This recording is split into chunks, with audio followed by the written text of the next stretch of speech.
Parce que celui qui est caché dans la main de l'Éternel, cette personne ne peut être dévorée. Celui qui est caché dans la main de l'Éternel, cette personne ne peut être marché. On peut jamais marcher dessus. Si vous lui pardon. Mais si tu es caché avec Christ dans la présence de l'Éternel, laisse-moi te dire, aucune des choses ne va te faire du mal. Parce qu'il dit, vous marcherez sur les scorpions et sur les serpents, aucune de ces choses ne va vous nuire. Pourquoi? Parce que vous êtes déjà caché en Christ et vous êtes à côté du Père. Oui, continue mon prophète. Quand Christ, votre vie, paraîtra, alors vous paraîtrez aussi avec lui dans la gloire. Quand Christ paraîtra, là on parle de la fin du temps. Christ était déjà venu, mais qui doit maintenant reparaître. Quand Christ est venu pour la première fois, si vous pouvez vous mettre, c'est déjà la fin, non? Vous pouvez vous mettre, merci beaucoup. Quand Christ est venu pour la première fois, il est venu à travers la femme. Christ, la première fois, n'avait pas apparu. Christ, la première fois, il est né, comme toi et moi. Mais pour la seconde fois, qu'il doit apparaître, parce qu'il dit, je viendrai comme un voleur. Tu ne connais pas ni l'heure ni le jour. Mais une fois que tu es enceinte, il peut commencer à t'attendre que non, comme je sais, j'allais au vers moi. Si ce n'est pas le mardi, c'est le mercredi. Donc, elle connaît déjà la date de l'accouchement. Mais Christ viendra comme un voleur. Celui qui vient comme un voleur, il apparaît subitement comme ça. Si tu étais en train de chercher les choses d'en bas, Christ apparaît comme ça, bien aimé, tu restes en bas. Parce que les choses d'en bas doivent rester en bas. Celui qui a les choses d'en bas doit rester où? En bas. Parce que les choses, laissez-moi vous dire, les choses d'en bas est une présentaire pour les chrétiens. Si tu es attiré, si tu aimes les choses d'en bas, le jour que tu voudras monter, les choses d'en bas seront une présentaire. Ça va toujours t'attirer. Le jour que tu voudras monter, ça t'attire. Le jour que tu voudras arriver jusqu'au sommet, ça va faire quoi? Ça va t'attirer. Mais nous devons comprendre que nous devons chercher les choses d'en haut. Nous devons savoir, pour obtenir les choses d'en haut, donc toute chose est aspirée au don des guérisons, des miracles, il doit veiller que sa dimension spirituelle soit élevée. Car celui qui n'a jamais opéré un miracle, celui qui n'a pas une dimension spirituelle très élevée, ne peut jamais marcher sur les eaux. Pour marcher sur les eaux, tu dois avoir un esprit élevé. Quand tu as une dimension spirituelle élevée, tu as la domination sur les choses d'en bas. Mais si tu n'as pas une dimension spirituelle élevée, les choses d'en bas marcheront sur toi et tu seras dominé de ces choses. Donc, toute chose que nous recevons dépend de la dimension spirituelle. Ça dépend de la dimension spirituelle. Or, on reconnaît la dimension spirituelle bien-aimée, c'est par la foi. Celui qui croit aimer Dieu de tout son cœur, il doit quand même croire en Dieu, que le Dieu là est capable de changer des situations compliquées, des situations qui ont pris du temps, des situations qui me fait pleurer chaque jour aussi. Celui qui croit en Dieu, celui qui a la foi en Dieu, augmente sa dimension spirituelle. Et celui qui augmente sa dimension spirituelle, il vit les choses spirituelles matériellement. Il vit les choses spirituelles matériellement. Sinon, on peut nous lire, les gens qui ont les téléphones électroniques et les livres électroniques peuvent faire vite, Job 32, 8. Et l'autre se prépare avec Job 1er, chapitre 1er, verset 21. C'est là où Job est en train de parler. Job est en train de nous montrer la dimension spirituelle. Job, sa dimension spirituelle ne faisait pas qu'il s'attache aux choses d'en bas. Celui qui a une dimension spirituelle élevée ne s'attache jamais aux choses d'en bas. Mais celui qui a une dimension moins élevée, cette personne s'attache aux choses d'en bas. Cette personne dépend des choses d'en bas. Job chapitre 32, verset 8, la parole de Dieu. Oui. Mais tu as dit à mes oreilles, et j'ai entendu le son de tes paroles. Je suis pur, je suis sans péché, je suis net, il n'y a point à moi d'iniquité. Et Dieu trouve contre moi des motifs de haine. Job 32, vous êtes à 33. Job 32, le verset 38. Verset 8. Verset 8 plutôt. Oui. Mais en réalité, en homme, c'est l'esprit. En réalité, en homme, c'est quoi? C'est l'esprit, le souffle dit tout-puissant. Quand Dieu créait l'homme, il dit créons l'homme en notre image. Dieu a créé l'homme à son image, il a dessiné l'homme. Malgré que l'homme était déjà dessiné, l'homme était déjà matériel, mais cet homme ne devait pas vivre. Pour que cet homme vive, il faut que l'Éternel puisse faire quoi? Souffler son esprit. Laisse-moi te dire quelque chose, une révélation. Avant que tu sois soufflé, avant que tu sois dessiné, tu vivais déjà en Dieu. Le fait que Dieu souffle son esprit, c'est le fait que Dieu te fait sortir afin que tu sois si palpable. Avant le dessin, avant la création du monde, nous tous on vivait en Dieu. On était en Dieu. Donc quand Christ est venu sur terre, il est venu pour nous réconcilier avec Dieu, pour qu'on retourne encore à l'attachement de Dieu. Donc avant ta création, tu étais en Dieu. La Bible dit, il souffla. Ce qu'il soufflait, c'est qu'il a apporté la vie. Ce qui fait que l'homme soit homme, c'est la vie qui est en lui. Job nous dit, en réalité, en l'homme, c'est l'esprit. Or, cet esprit qui est en l'homme, c'est l'esprit que nous avons reçu de Dieu. Cet esprit qu'on a reçu de Dieu, ce n'est pas n'importe quel esprit, mais c'est le Saint-Esprit. La Bible dit, je ne vous ai pas donné un esprit de timidité, mais je vous ai donné un esprit de force qui criait Abba Père. Un esprit qui doit crier Abba Père. Or, pour crier, on crie pour être dominateur. Si on ne t'écoute pas, tu dois crier pour dominer. Si on ne te donne pas le temps de parler, tu dois crier pour t'imposer. Celui qui crie, c'est celui qui s'impose. En d'autres termes, les Chrétiens viennent nous faire voir que non, je vous ai donné un esprit qui s'impose. Là où les gens ne peuvent pas vous écouter, vous allez crier, ils vont faire quoi? Ils vont vous entendre. Donc, on doit comprendre qu'en l'homme, en réalité, en l'homme, c'est l'esprit. Nous les hommes d'abord, nous les hommes, nous les chrétiens, hommes chrétiens, nous sommes une entité spirituelle qui évolue dans un corps physique. C'est pour ça que Dieu a dit à Jérémie, je te connaissais. Donc Jérémie était une entité spirituelle, mais qui devait évoluer dans un corps physique. C'est pour ça que quand Dieu créa l'homme, il a dessiné l'homme. L'homme était une entité spirituelle qui était des gens en Dieu, qui devaient sortir en Dieu pour qu'ils puissent prendre un corps quoi? Physique. Donc retenez que comme nous sommes là, nous sommes d'abord une entité spirituelle. Une entité très spirituelle qui évolue dans un corps physique. Donc ton corps ne t'empêche pas de voir Dieu, mais que ton corps soit un instrument qui t'aide à annoncer l'évangile et à contribuer à l'avancement de l'évangile. Deuxième truc, nous sommes une réalité spirituelle et le physique a donné. La preuve, quand l'homme meurt, ce n'est pas son corps qui sera jugé, mais c'est son esprit, son âme qui sera jugé. Donc notre corps physique n'est qu'un temps. Je ne vais pas me crucifier, je ne vais pas me battre, je ne vais pas tuer quelqu'un pour que mon corps physique puisse s'habiller. Pourquoi? Parce que ce corps-ci n'a qu'un temps. Même si j'achetais le monde tout entier, mais ce corps n'a qu'un temps. Même si je suis des millionnaires des millionnaires, mais ce corps n'a qu'un temps. Or, si le corps n'a qu'un temps, ça veut dire que ce que je possède, ça va rester. Et moi, je vais faire quoi? Je vais partir. Ce que je possède ne partira pas avec moi. Pourquoi? Parce que ce corps n'a qu'un temps. Nous devons comprendre que nous sommes vraiment une réalité spirituelle. Et que notre corps physique n'est pas servant l'homme de tout gagner et perdre sa vie. La vie que l'Éternel est en train de parler, c'est ton esprit que tu vas perdre. Ce n'est pas que non, si j'aime Dieu, je ne mourrai pas. Tu mourras. Tu mourras certes. Mais la mort que tu vas mourir, c'est la mort de ce physique qui dure qu'un temps. Mais la mort que Christ, la vie que Christ parle, c'est ton esprit qui doit vivre à côté de Dieu. Bien aimé, ne faut pas vouloir te battre chaque jour pour que ton physique ait peut-être l'emballage extraordinaire. La Bible déclare, si j'ai une maison, si j'ai un vêtement, si j'ai quoi manger, cela me suffit.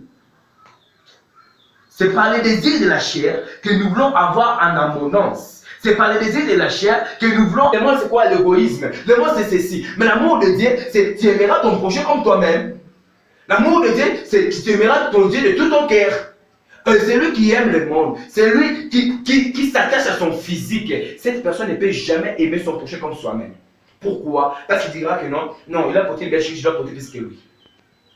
Ah, j'ai un peu d'argent, je ne peux pas l'aider, je dois avoir manger. Mais celui qui aime son prochain plus soi-même, il comprend que non, cette personne que je vois ici, ce n'est pas vraiment la chair, mais c'est l'esprit de Dieu qui est en lui. Donc quand j'aide mon prochain, quand j'aide mon prochain ou quand j'aime mon prochain, directement j'aime Dieu. Aimer Dieu de tout son cœur, c'est aimer aimer d'abord son prochain et ensuite aimer Dieu. C'est ce qui fait maintenant le tout, parce que c'est un degré double. Le fait d'aimer ton prochain et aimer Dieu, c'est un degré double qui fait le tout.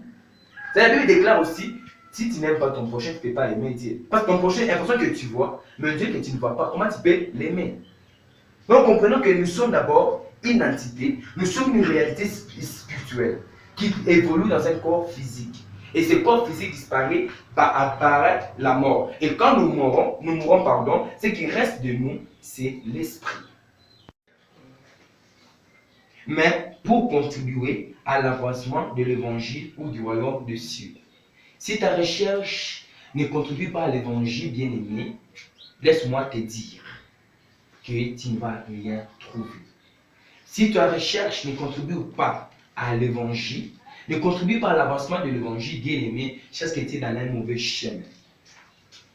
Ruth avait besoin d'un enfant. Ruth plairait, pardon, Anna plairait. Il venait chaque jour, Seigneur, donne-moi un fils. Sa rivale Pénida, elle enfantait en désordre, mais elle n'enfantait pas. Elle venait chaque jour, Seigneur, donne-moi. Elle demandait chaque fois. Mais quand elle demandait premièrement, elle ne demandait pas pour satisfaire les besoins de Dieu, mais elle demandait pour répondre aux moqueries de sa rivale. Mais comme Dieu a dit que non, allez aller chercher l'enfant pour pouvoir sa rivale qu'elle mettait au monde. Moi, je ne te donne pas. Mais quand elle a compris que non, je dois maintenant chercher l'enfant pour que cet enfant contribue à l'œuvre de Dieu, elle est partie maintenant dans le temps de la prière, elle dit Seigneur, si tu me donnes un mal, je vais te le livrer, il sera ton serviteur. Et quand Anna a demandé ainsi, l'Éternel a donné Samuel. Nous devons comprendre quelque chose. Lorsque nous cherchons, lorsque nous mettons à satisfaire nos besoins, sur ces besoins, c'est pour l'avancement de Dieu, Dieu répond automatiquement sans problème. Amen, amen. Amen. Donc nous devons avoir une manière de beau chercher. C'est passé de Anna avec Samuel, vous allez lire en 1 Roi, chapitre 3, à partir du verset 5 jusqu'au verset 10.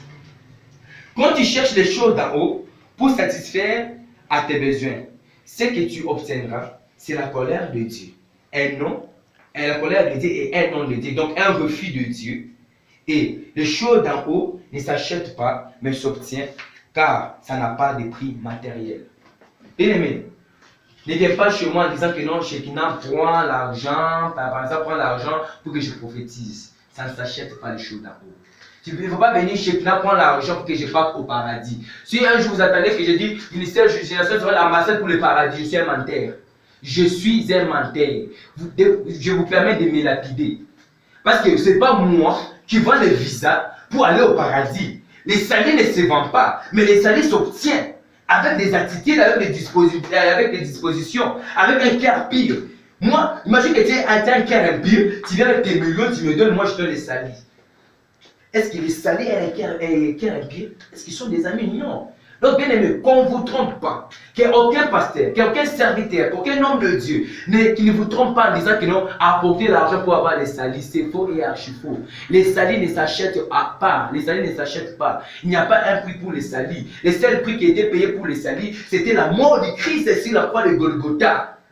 Parce que c'est sur la croix de Golgotha qu'il a crié tout est accompli. Qu'il a crié que non, maintenant, ce qui empêchait Ogi à obtenir le salut, maintenant j'ai accompli ça. J'ai payé la dette. Donc le salut n'est pas à vendre. Parce que le salut fait partie de la plus grande chose d'en haut. Quand on dit premièrement chercher le royaume de Dieu, en d'autres termes, cherchez premièrement votre salut. Que toi et Dieu vous soyez en accord. Si vous êtes en accord, la bénédiction, la prophétie, les miracles, les dons viendront de soi. Mais si tu n'es pas en accord avec Dieu, si tu n'as pas ton salut, ça ne sert à rien. Tu seras le marchepied pour d'autres qui vont monter au ciel.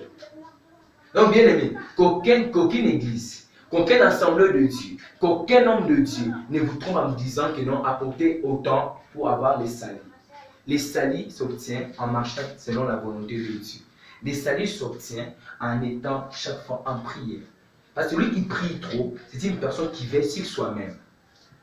Pour que ta lampe soit toujours allumée, il faut que la prière soit là. La prière soit là. Parce que des fois, quand tu pêches, et tu viens prier, tu vas te dire, ah, donc le même péché là, j'ai pas. Toi, maintenant, tu vas prendre une décision, tu te dis, je vais plus faire ce péché. Parce qu'à chaque fois que je suis en prière, je vais demander, Seigneur, pardonne-moi parce que j'ai menti, pardonne-moi. Tu vois, c'est la fin de cette prière-là qui te fait voir, qui te met face à ta réalité, qui te dit non, maintenant, tu as beaucoup demandé pardon, change seulement de vie. Tu vois, la prière-là va t'aider à changer de vie. Comme moi, je suis un témoin vivant, c'est la prière qui m'a changé. Si ce n'est pas la prière, rien ne peut changer ta vie. Prie, bien-aimé. Prie quand il fait jour, prie quand il fait nuit, prie quand il fait. Même quand tu es un temps libre, prie.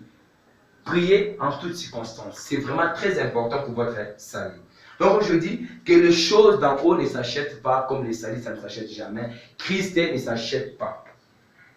Il y a un marabout, lorsqu'on l'a baptisé, On a fini à les baptiser, il a vu maintenant Jean et Pierre imposer les mains, des gens guéris, des gens faire ceci. C'est magicien bien dit, prenez de moi aussi la puissance du Saint-Esprit.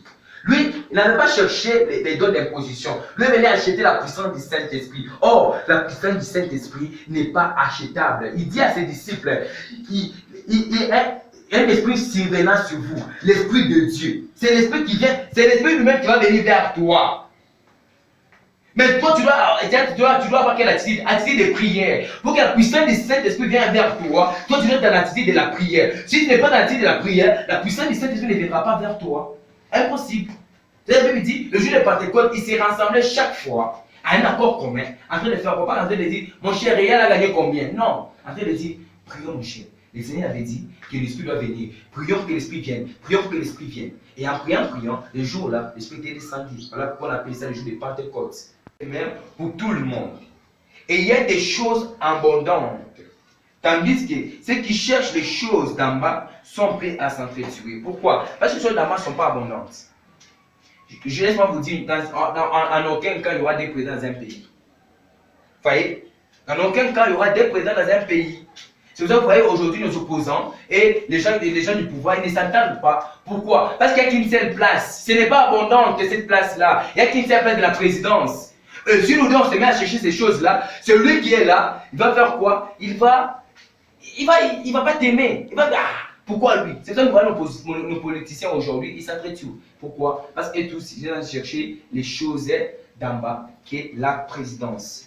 Comme c'est un enseignement, dès lundi, m'excusez, je termine pour aujourd'hui, et puis on va continuer le lundi prochain.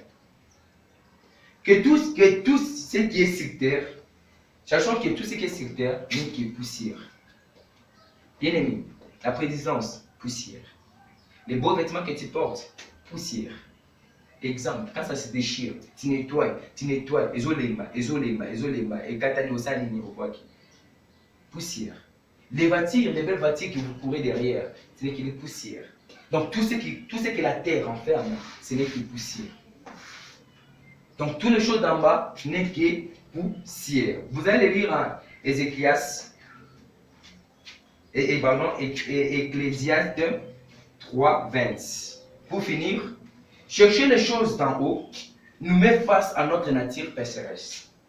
Pas bien aimé, quand tu cherches les choses d'en haut, ça va te mettre face à ta nature. Ça va te mettre face à toi-même. Pour que tu répares tes défauts.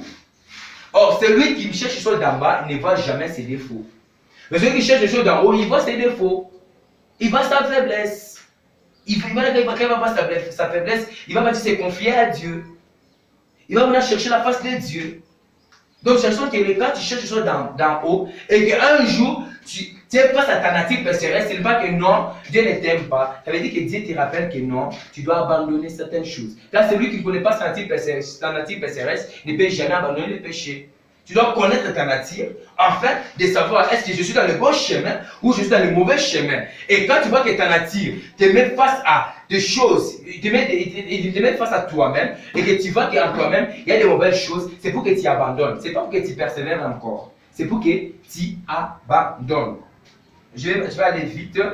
Donc, les choses d'en haut nous mettent face à notre nature pécheresse en nous aidant de nous en détacher d'elle. Car celui qui cherche les choses d'en haut entre dans le lieu saint. Or, celui qui veut entrer dans le lieu saint doit passer par la sanctification. Retenez les choses d'en haut, il y a encore la clé. Là, c'est l'année prochaine, on va développer ça. Il y a la sanctification. Nous devons être saints, on va développer.